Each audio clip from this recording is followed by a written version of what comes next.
Estamos de vuelta con más Acción Positiva con el licenciado Oliverio García Rodas, con el licenciado Ovidio Monzón, y estamos hablando sobre el presupuesto. Y en el segmento anterior pues oíamos cómo se aprueba un presupuesto, pero desfinanciado. Entonces la pregunta que nos surge, la pregunta que nos hacen ustedes a través pues de los diferentes medios es: ¿cómo se aprueba entonces un presupuesto desfinanciado? Porque aquí estamos hablando, digamos, si nos fuéramos a un nivel de una empresa privada, ¿verdad?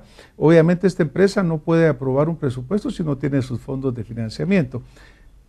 ¿Cómo se llega a esta situación?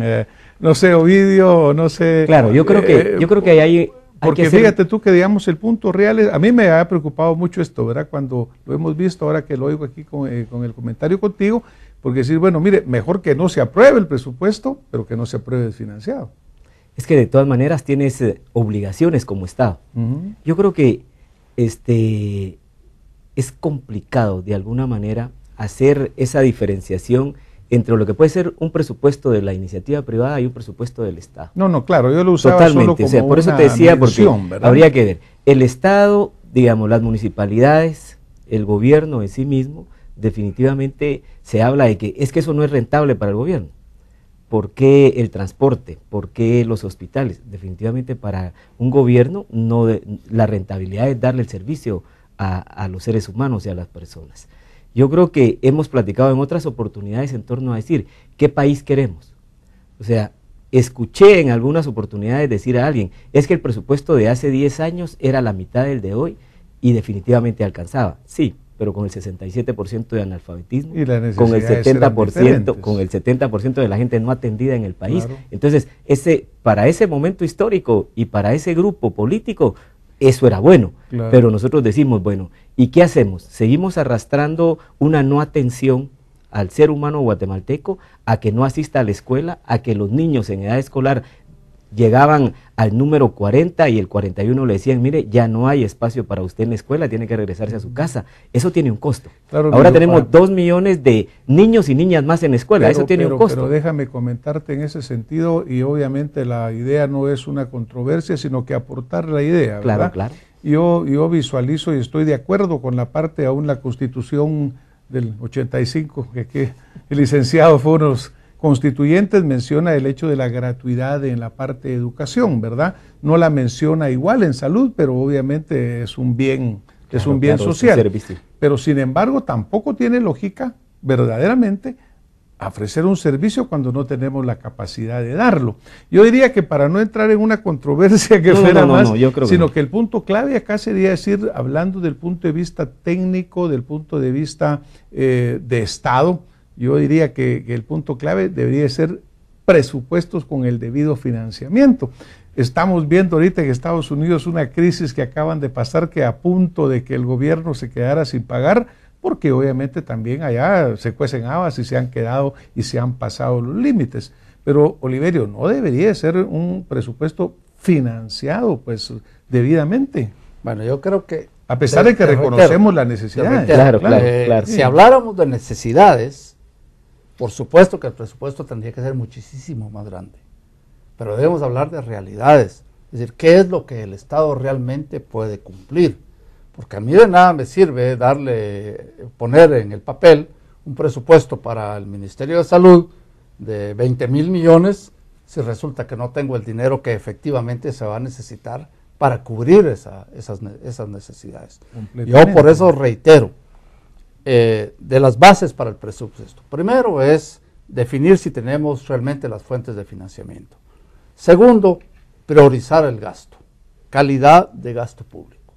Yo diría que dentro del Estado existe una masa de dinero bastante importante que puede limitarse a lo mínimo posible, como son los gastos de publicidad, viáticos, gastos de representación, es decir, toda una serie de gastos que en el Estado se usan de manera superflua, porque decidir entre medicina y representación de algunos funcionarios, debemos de elegir la medicina o la educación o la seguridad.